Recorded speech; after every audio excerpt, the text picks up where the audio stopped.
Right, so I found it best if you mount your box on this side. I've put my loom, I've just cable tied it along back, so there's obviously 3 points to wire it into.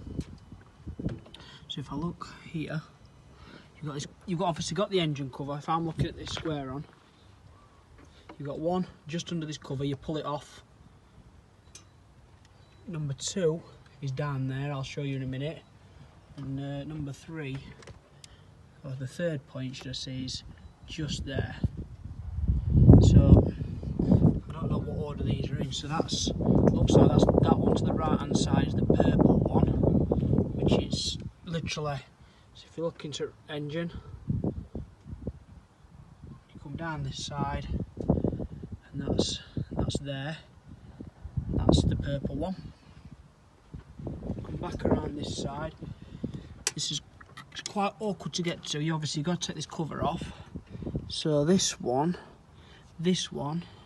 under here, which is there if you can see it. You can get to it easy if you take that cover off.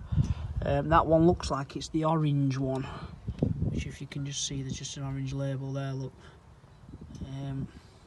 Number 3, so on the diagram it shows you that it's that one there. It's actually not, it's the one underneath. So see where it says AMG on that label? There's a plug that plugs into that at the bottom.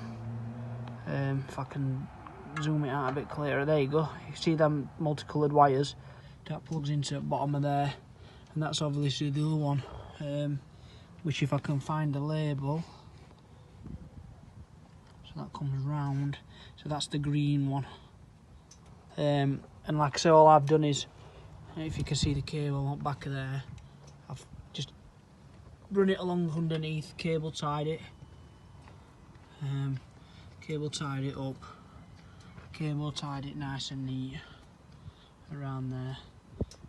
Just loop that and just tuck them in, just so it's nice and neat. All I've got to do is get some cable ties and just cable tie that.